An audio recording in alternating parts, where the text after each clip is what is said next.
All right, should we head on over to hot topics? Let's do it. All right, awesome. Today we have a very special hot topics guest to kick it off here. His name's Brian Anderson of Raze Fintech Incorporated, and he's the CEO. And the company launched in early 2022, and Brian came up with this bold idea to help companies tokenize equity and revenue, helping them raise capital, but to do it within the regulation of today's laws in the US, something he saw everyone else was trying to avoid. So thanks for joining us for the sponsored hot topic. Brian, just tell us off the bat here, what is Raze in a few words here? Yeah. Thanks for having me. We're simply a private fundraising platform with a Web3 infrastructure that brings together companies raising capital in a private way with accredited investor communities. Something that I think people in the industry have been trying to do for a long time through all sorts of different ways, including ICOs and security tokens.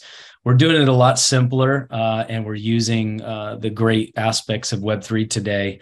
So if you're a startup, an existing business, you can raise money traditionally using our platform through issuing equity, revenue shares, tokens, safe agreements. And our bold vision is over the next 5 years to be known as the most trusted global brand for raising capital. That's really awesome. I mean, and so just to make it clear here, and a lot of people are doing things with NFTs and crypto tokens and so on and so forth. And there's always this topic that comes up. It's kind of like, is it a security kind of a thing, right? And a lot of what you're saying, you're doing there is saying, well, yes, if you've got a security and it is a security, we're going to help you make it follow all the regulations and make this right along the lines it should be, right? Is that kind of what you're talking about?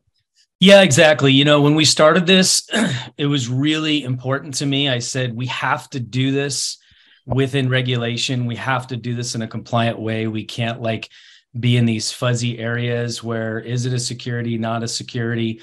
What's really interesting is I did my own research extensively, hired an incredible attorney, got our legal framework in place. And what was amazing is when I just went out there and read the laws and did my own research, I've said, well, this isn't that difficult. Just like any law, you just have to know what the guidelines are. I think people get hung up all the time on what they're trying to accomplish at the macro, but at a very small level, micro level, what does everybody want to do in their startup? They just want to raise money. They want to find investors. They want to do it in a compliant way, most of them. And what's so fun is this new technology we call blockchain, and Web3 is kind of an umbrella. It allows us to do so many things that we could not do before. And it makes it faster, cheaper, and better. And I've always believed, being in software for now 20 plus years, I've always believed that that's really the role of technology, is to make things better, faster, cheaper. Yeah, absolutely. I mean, on our last episode, Sue said the thing he's most looking forward to is regulation. And, I think that now with what you're doing, we're seeing, how that a regulatory compliant way of doing things with Web3 can actually add a lot of value to the ecosystem. I'm so glad that our friend Sam Brahisi introduced us and gotten to know what you're cooking, man. And I'd love to break down the finer details of how Raze is using Web2 and Web3 to support raising capital. Lay it all out for us.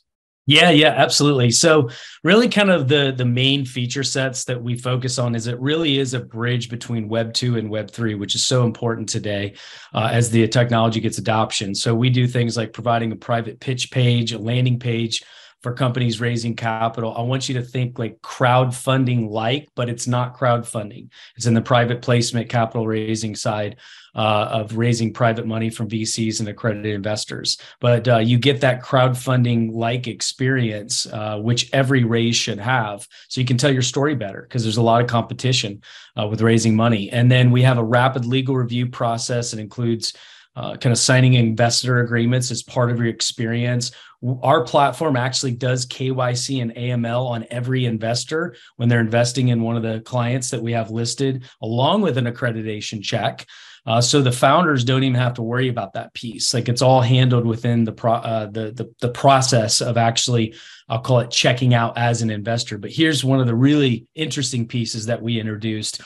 is not only do we allow and facilitate traditional fiat and wire transfers, but we allow the platform to facilitate a crypto transfer or digital currency transfer in a compliant way. So imagine taking your Bitcoin or your Ethereum or whatever it is that you have and exchanging it for, say, an investment of X number of shares in a company or an investment in a safe agreement. We are having people do that today already on the platform with clients along with our own Raze inside the platform using their cryptocurrencies. And we all know the really big benefits of transferring crypto, right? It's instant settlement, no banks. And it's not that we're trying to work outside of banks. It's that there's just situations where it's easier to use crypto, and people have a lot of crypto sitting on the sidelines. And the last thing I'll say about that point is that today, or in the past, it was only possible to use your crypto for speculative trades, day trading, DeFi staking, buying NFTs. Tomorrow, and even today with our platform, you could use your crypto to do traditional investments, traditional investing into companies. And so that's a powerful piece. But the last biggest piece and the big differentiator is that we're actually using NFTs where we think everything's going, which is real utility. So anytime an investor actually completes a transaction, they get a proof of investment NFT dropped in their Web3 wallet. And if they don't have a Web3 wallet, it's okay. We have a solution for that too. They don't necessarily have to bring their own. So those are all the features of Web2, Web3 kind of intersection that we're doing. Very cool.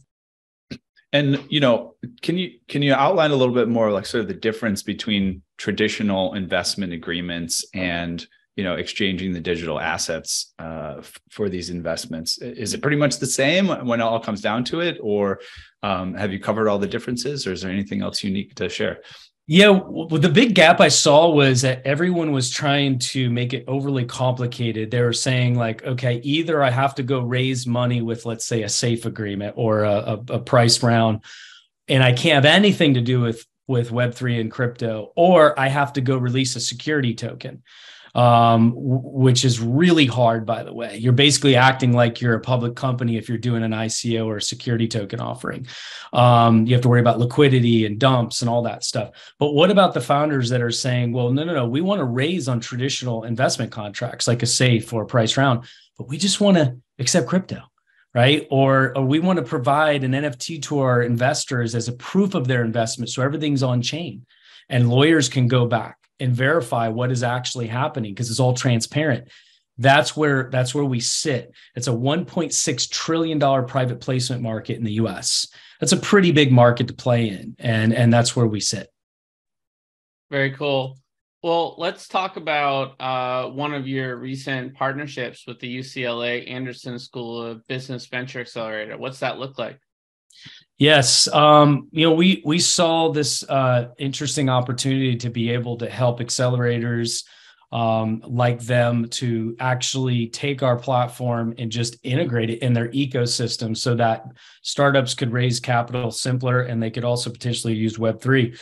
So we put together a partnership. One of our advisors, actually Sam, is pretty integrated with UCLA that you had mentioned earlier, and he helped us form this partnership with them.